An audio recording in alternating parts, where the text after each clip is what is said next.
ఆంధ్రప్రదేశ్లో సంచలనం సృష్టించిన కాపు యువకుడు గాదే సాయికృష్ణ లాకప్ డెత్ కేసులో షాకింగ్ అంశాలు బయటకొచ్చాయి. సిఐ నాగరాజు రిమాండ్ రిపోర్టులో సంచలన విషయాలను ప్రస్తావించింది సిట్. సాయికృష్ణది సాధారణ మిస్సింగ్ కేసు కాదు, అది కస్టోడియల్ డెత్ కేసుగా పేర్కొంటూ విజయవాడ 2వ అదనపు జ్యుడిషియల్ మెజిస్ట్రేట్ కోర్టుకు నివేదికను సమర్పించింది సిట్.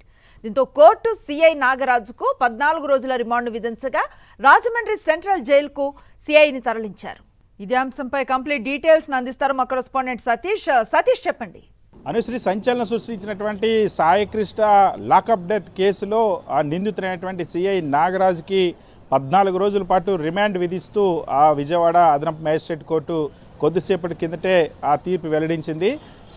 సిఐ నాగరాజుని సిట్ అధికారులు నిన్న అరెస్ట్ చేసిన తర్వాత నిన్నటి నుండి విచారించారు. ఈరోజు ఉదయం వరకు కూడా విచారించిన తర్వాత సిఐ నాగరాజు ఆ కస్టోడియల్ సిఐ నాగరాజు సంబంధించినటువంటి ఏ విధంగా నేరానికి పాల్పడ్డారో వాటన్నిటిని కూడా పొందుపరుస్తూ కోర్టులో రిమాండ్ రిపోర్ట్ను కూడా పొందుపరిచారు.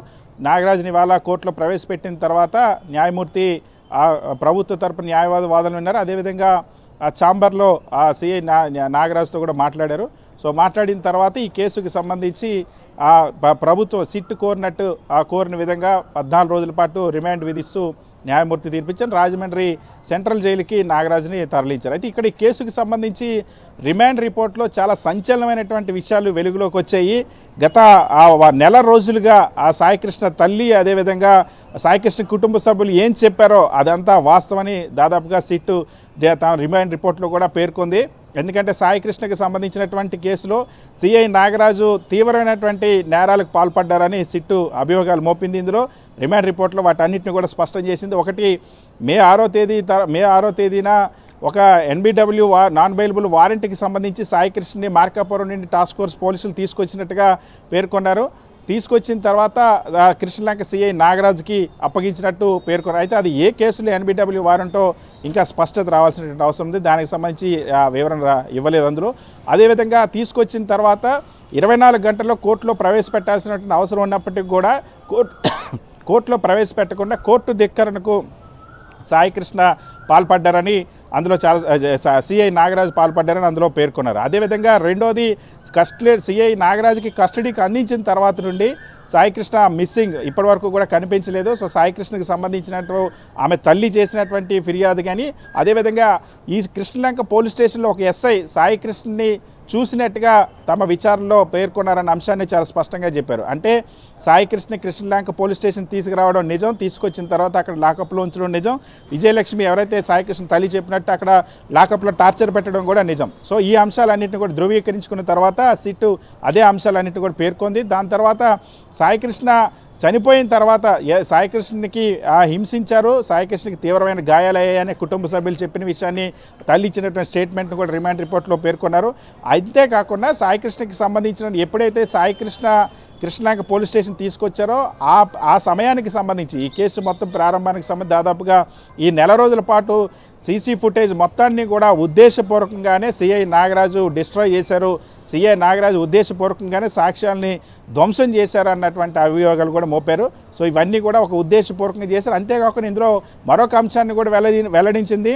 ఈ కేసుకి సంబంధించి ఇంకా చాలామందిని విచారించాల్సిన అవసరం ఉంది, ఇంకా చాలామంది పాత్ర ఉండేటువంటి అవకాశం ఉంది, ఆ పాత్ర పైన కూడా విచారించాల్సిన అవసరం ఉందన్న అంశాన్ని వెల్లడించింది. ముఖ్యంగా ఈ కేసులో 17 మందిని ఇప్పటివరకు విచారించినట్టు అందులో పేర్కొన్నారు. దాదాపుగా అటు టాస్క్ ఫోర్స్కి సంబంధించిన ఏసీపీ లతా కుమార్ దగ్గర నుండి టాస్క్ ఫోర్సు ఎస్ఐ అదేవిధంగా కానిస్టేబుల్ కృష్ణలంకలో పనిచేస్తున్నటువంటి కానిస్టేబుల్ వీళ్ళందరినీ విచారించిన నేపథ్యంలో సిట్ ఈ రిమాండ్ రిపోర్ట్ను రూపొందించింది. ఈ రిమాండ్ రిపోర్ట్ మీద రిమాండ్ కూడా న్యాయమూర్తి విధించారు. రాజమండ్రి సెంట్రల్ జైలుకి ఆ సిఐ నాగరాజును పోలీసులు తీసుకున్నారు. అయితే ఇక్కడ చాలా ఇంకా ప్రశ్నలకి సమాధానాలు రావాల్సినటువంటి అవసరం ఉంది. సిఐ నాగరాజు ఎందుకు ఏ కేసులో ఆ సాయికృష్ణ తీసుకొచ్చారు, ఎందుకు అంతగా కొట్టి చంపాల్సినటువంటి పరిస్థితి వచ్చింది, అదేవిధంగా సిఐ నాగరాజు మాత్రమే ఇందులో ఉన్నారా, లేకపోతే టాస్క్ ఫోర్స్ పోలీసులకు సిఐ నాగరాజు ఆదేశాలు ఇచ్చారా, లేకపోతే టాస్క్ ఫోర్స్కి ఇంకెవరైనా ఉన్నతాధికారులు ఆదేశాలు ఇచ్చారా, ఏ కేసులో సాయికృష్ణని టార్గెట్ చేశారు, ఈ ప్రశ్నలన్నిటికీ కూడా సమాధానాలు రావాల్సిన అవసరం. అదేవిధంగా సాయికృష్ణ మృతదేహాన్ని ఏం చేశారు అన్నది అంశానికి సంబంధించి కూడా ఇంకా స్పష్టంగా రిమాండ్ రిపోర్ట్లో పేర్కొనలేదు. సో ఇవన్నీ కూడా ఇంకా రావాల్సినటువంటి నిజాలు ఉన్నాయి. ఈ కేసులో మరింత లోతైనటువంటి మరింత విస్తృతమైనటువంటి విచారణ జరగాల్సినటువంటి అవసరం ఉందన్న విషయం ఈ రిమాండ్ రిపోర్ట్ తెలియదు. అయితే ఇప్పటి వరకు ఉన్నటువంటి ఆ రిమాండ్ రిపోర్ట్లో చాలా స్పష్టంగా సాయి కృష్ణది కస్టోడియల్ డెత్ అన్న అంశాన్ని స్పష్టంగా సిట్ పేర్కొంది. సో సాయి కృష్ణని చంపేశారు లాకప్లోనే అన్న విషయం అయితే చాలా స్పష్టంగా ఈ రిమాండ్ రిపోర్ట్ చెప్పినట్టు అవుతుంది. ఎందుకంటే ఎవరు చంపారు, ఎలా చంపారు, దీనికి సంబంధించి ఇంకా చాలా ప్రశ్నల్లో సమాధానాలు రావాల్సినటువంటి అవసరం ఉంది. కానీ ఇప్పటి వరకు సాయికృష్ణ ఏం చేశారు, సాయికృష్ణ మిస్సింగ్ అని ఈ నెల 15వ తేదీన కోర్టుకి చెప్పారు. సో ఇప్పుడు సాయికృష్ణ కస్టోడియల్ డెత్ అని సిట్ పోలీసులు ఈరోజు కోర్టు ముందు చెప్పారు. సతీష్, ఇప్పటి వరకు వినిపించిన ఆరోపణలు అన్నీ కూడా ఈ నాగరాజును కస్టడీకి తీసుకోవటంతో ఇవన్నీ వాస్తవాలు అన్న విషయం వెలుగులోకి వచ్చిన పరిస్థితి. ఇంకా చాలా మంది ఉన్నారు, వారిని కూడా విచారించాలి అన్న వాదన కూడా సిట్ నుంచి వినిపిస్తోంది.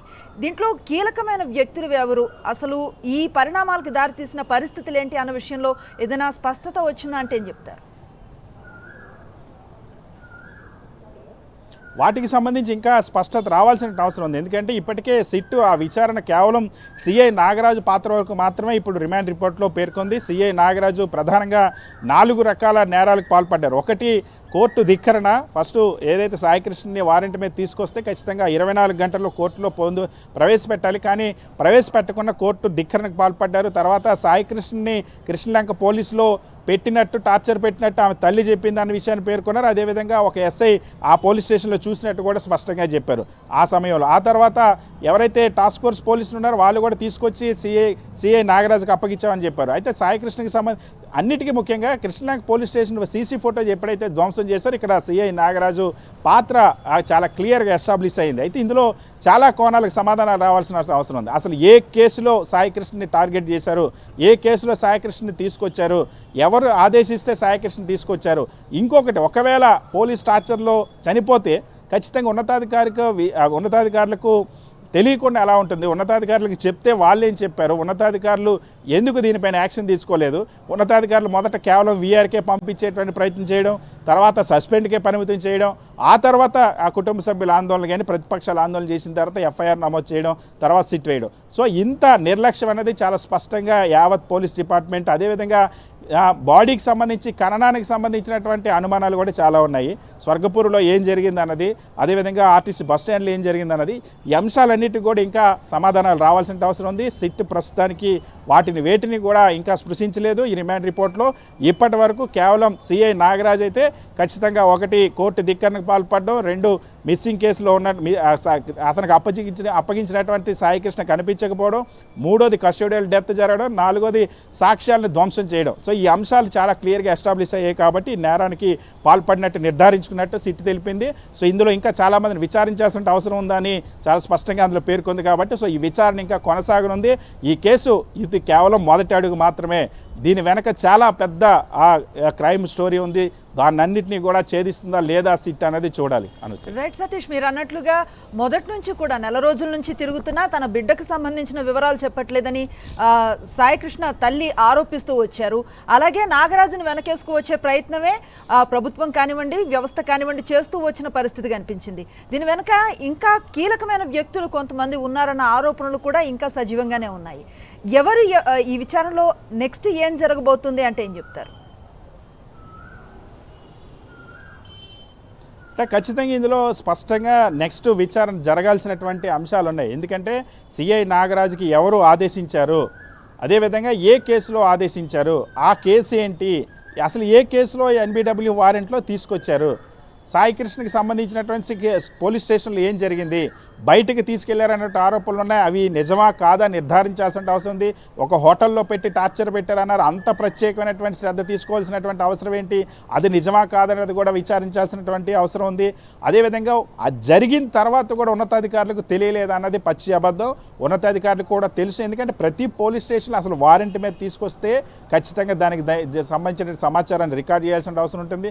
అసలు వారెంట్ మీద తీసుకొస్తే 24 గంటల్లోనే కోర్టులో హాజరుపరచాల్సిన అవసరం ఉంటుంది. కోర్టులో ప్రతిరోజు ఆ ఉన్నతాధికారులు ప్రతి ఒక్క పోలీస్ స్టేషన్ సర్కిల్ ఇన్స్పెక్టర్తోనూ కూడా సమీక్ష నిర్వహిస్తారు. ఇంత పెద్ద నేరం జరిగిన తర్వాత వాళ్ళకి తెలియకుండా ఉంటుందా? సీసీ ఫుటేజ్ కూడా ధ్వంసం చేశారంటే ఏ స్థాయిలో ఇది ఒక ఆర్గనైజ్డ్గా జరిగిందనే విషయం చాలా స్పష్టంగా అర్థమవుతుంది. ఆ ప్రశ్నలన్నిటికీ కూడా సమాధానం రావాల్సిన అవసరం ఉంది. ఇన్ని రోజులు సాయికృష్ణ తల్లి విజయలక్ష్మి ఏం చెప్పిందో అది నిజమని తేలింది. కానీ ఇప్పుడు సిఐ నాగరాజు వెనకున్నటువంటి శక్తులు ఎవరు, అదృశ్య శక్తులు ఎవరు, బాస్ ఎవరు, బిగ్ బాస్ ఎవరు, వీటన్నిటికీ సంబంధించినటువంటి ప్రశ్నలకు కూడా సమాధానాలు రావాల్సిన అవసరం ఉంది. సిట్టు మరి ఈ విచారణ అంత సమగ్రంగా చేస్తుందా లేదా కేవలం ప్రభుత్వం కంటి తుడుపుగా ఇప్పుడు ఈ వివాదాన్ని తాత్కాలికంగా విరామం కోసం నాగరాజుని అరెస్ట్ చేశాం కాబట్టి ఇక్కడితో నెమ్మదిస్తుందా అనే అంశం కూడా వేచి చూడాలి. Anusri. Right, thank you Satish.